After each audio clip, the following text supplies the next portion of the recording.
I'm Melody Ann, founder of Author Nation, a YouTube channel and a community for authors. If you would like to become a successful nonfiction author, in the description, you will see a link. Join us. Today I want to talk about something really, really important that some people just don't realize until it happens to them. Getting books into bookstores and then having them returned. What does that actually look like? Why does it happen? What is all that all about? So I'm going to use Ingram Sparks because that's where most people that's what most indie authors use to get their books into bookstores. So that's what I'm talking about.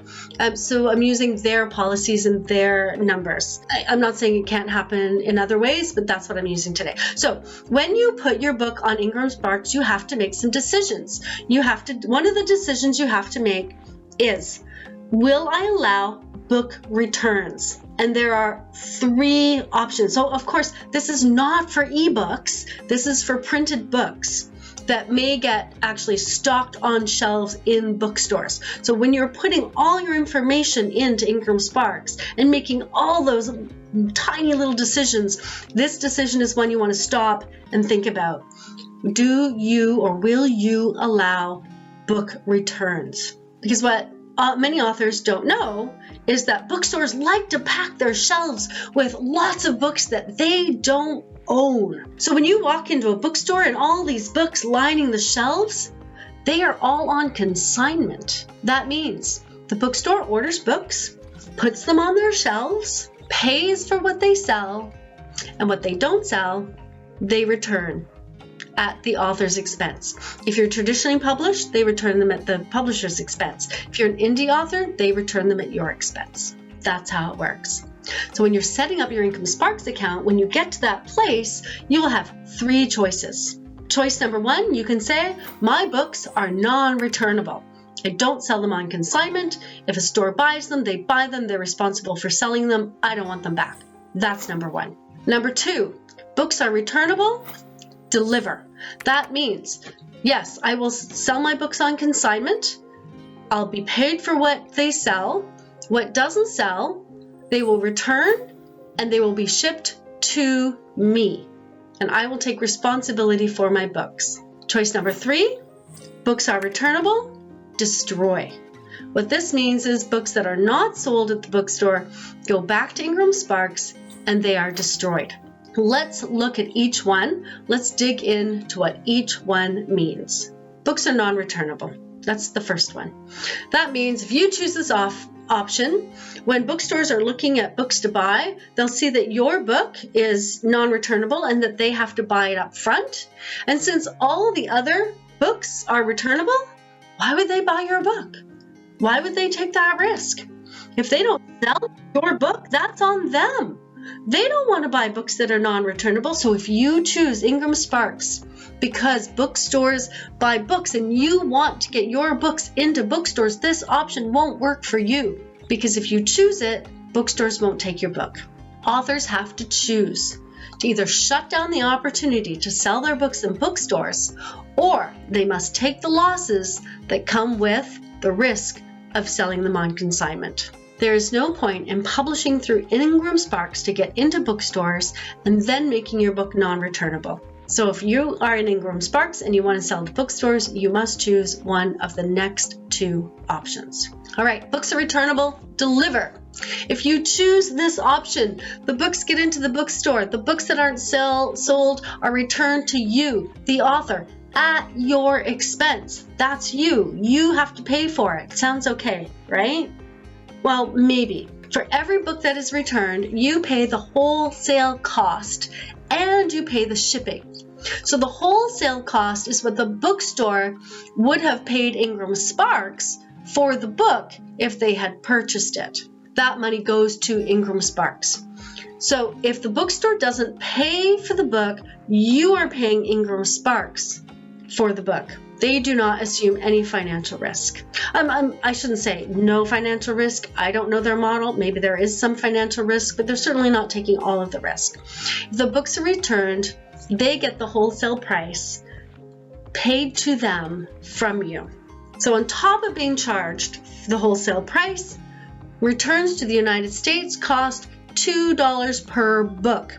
So if your book is returned to you, you don't make money from the book, you pay the wholesale cost, and you pay the shipping of $2 per book. You have the books in hand. You can sell them if you want. Can you sell those books and still make a profit? Maybe, but you are selling the books. At book fairs, at conferences, at other events, from your website, you are selling the books. As an example, let's just say that you had a book and the wholesale price was like $10, and a bookstore took 10 on consignment, and they didn't sell any, and so the 10 came back. That means that you pay Ingram Sparks $10 per book for the wholesale and $2 per book for the shipping. You pay $12 per book, and then they get shipped to you in a box. You pay $120 total. You receive a box of books that the store doesn't want. You put them in your attic, your basement, your garage, or you sell them on your website. You take them to conferences, events, or whatever you're doing. Note this though. If you choose this option, you don't decide how many books a bookstore can buy. Barnes & Noble can come and buy 10 copies for every single one of their stores. And if they don't sell and they get returned, you get all those books. So you could be that author with all the boxes of books in the garage. That could get expensive. But I mean, hopefully that doesn't happen. And I don't hear about it happening a lot in big bulk numbers, but I have heard it happening. It may or may not be worth it to do this if you live in the United States. You'll have to work out for yourself the math and figure out whether that's worth it to you. If you are outside of the United States, Ingram Sparks charges $20 shipping per book. So this option is definitely not worth it if you're living outside of the United States. I'm not even going to do the math on that one. $20 per book. That's a pretty expensive book right there, I gotta say. Number 3, books are returnable, destroyed. What does that mean? In this scenario, your books go to the bookstore, they're not sold. The books that are not sold, maybe some of them are sold. The books that are not sold go back to Ingram Sparks and they are destroyed. Ingram Sparks charges you the wholesale price. You don't get anything from it though. You just pay that. So if 10 books were returned and the wholesale price was $10, Ingram Sparks will charge you $100, and then they will destroy the books, no option to resell them. That is a $100 loss right there. You lose money with this choice. However, if you live outside the United States, this is the least expensive choice for you, because the other choice is paying $20 shipping per book. Yes, you lose money. But then again, you will lose money on the expensive side for shipping in the other option, return and deliver. So you're just going to have to pick. If you want the opportunity for your books to get into bookstores, you're going to have to pick the option that makes the most sense for you based on where you live, based on whether you want books shipped back to you and whatnot. So if you live in the United States, you might want to consider the return and deliver option. Although you pay for the books, you at least get the books back and you can sell them or give them away. They're yours to do whatever you want with. I've seen authors in Canada having to pay for books that are destroyed. And honestly, I've seen it break their hearts. I mean, it's also really expensive, but aside from that, it's like, wow, I've just paid for books to be destroyed. That's sad, right? It just feels sad and not environmentally friendly and all these things that I've heard from authors in Canada and outside of Canada talking about, having to pay to have their books destroyed. Heartbreak. But if you live outside the United States and you want to have your books in bookstores on consignment, this is the option for you.